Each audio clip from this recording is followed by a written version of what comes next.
नमस्कार दोस्तों, आज की कहानी है भगवान मार कर भी खिलाते हैं। संत मलुकदास जी शुरू में नास्तिक थे। एक बार की बात है, उनके गांव में एक साधु जी महाराज आए। प्रतिदिन सुबह शाम गांव वाले साधु का दर्शन करते और उनसे रामायण सुनते। एक दिन मलुकदास जी भी पहुँचे। उस समय साधु ग्रामीणों को राम की महिमा बता रहे थे। राम दुनिया के सबसे बड़े दाता हैं। वे भूखों को अन्न और आश्रयहीनों को आश्रय देते हैं। साधु की बात मलुकदास जी के पल्ले नहीं पड़ी। उन्होंने तर्क पेश किया, क्षमा करे महात्मन, यदि मैं चुपचाप बैठकर राम का नाम लूं, काम न करूं, तब भी क्या राम भोजन देंगे?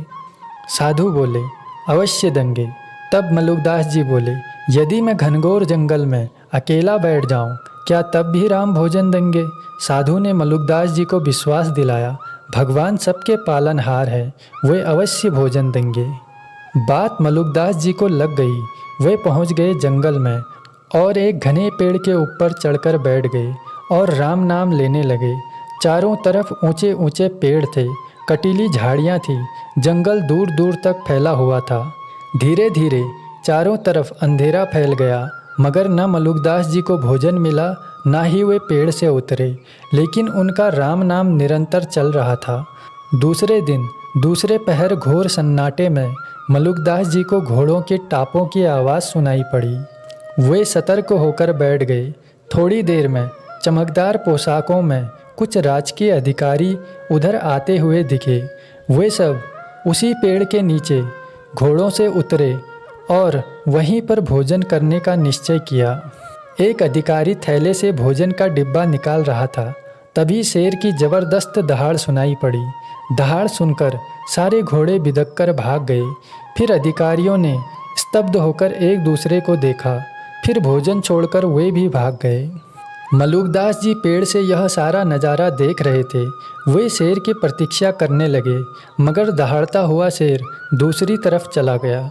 मलुकदास जी ने सोचा, इस घनघोर जंगल में भोजन तो आ गया, लेकिन मैं भला पेड़ से क्यों उतरूं?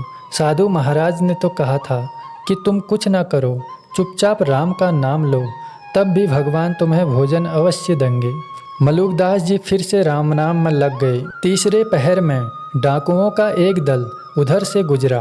पेड़ के नीचे चमकदार चांदी के बर्तनों में विभिन्न प्रकार के पकवान देखकर वे रुक गए।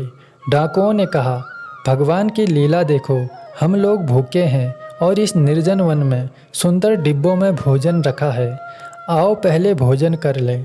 डाकू स्वभाव से शक्की होते हैं। सरदार ने सावधान करते हुए कहा, इस सुनसान जंगल में भोजन का मिलना मुझे तो रहस्यमय लग रहा है, कहीं इसमें विष न हो, तब तो भोजन लाने वाला आसपास ही कहीं छिपा होगा, पहले उसे तलाशा जाए। सरदार ने आदेश दिया और डाकू इधर उधर ढूंढने लगे। तभी एक डाकू की नज़र पेड़ पर बैठे मलुकदास जी पर पड़ी और उसने सरदार को बताया। सरदार ने सिर उठाकर मलुकदास जी को देखा तो उसकी आंखें अंगारों की तरह लाल हो गई। उसने घुड़क कर कहा, दुष्ट, भोजन में विष मिलाकर तू ऊपर बैठा है, चल उतर नीचे। सरदार की कड़कती आवाज़ सुनकर मलुकदास जी डर गए, मगर वे उतरे नहीं। वहीं से बोले, व्यर्थ दोष क्यों मरते हो, भोजन में विष नहीं है।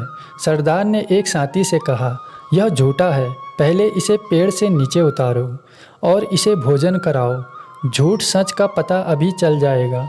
आनन फानन में 3-4 डाकू पेड़ पर चढ़ गए और मलुकदास जी को नीचे उतार लाए और भोजन करने को कहा। मलुकदास जी ने भोजन करने से मना किया, लेकिन डाकुओं ने छुरा दिखाकर उन्हें भोजन करने के लिए विवश कर दिया।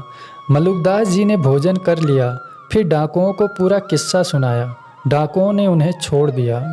इस घटना के बाद मलुकदास जी भगवान के परम भक्त हो गए। गांव पहुंचकर मलुकदास जी ने सर्वप्रथम इस दोहे की रचना की, जो आज भी प्रसिद्ध है। अजगर करे न चाकरी, पंछी करे न काम, दास मलुका कह गए सबके दाता राम।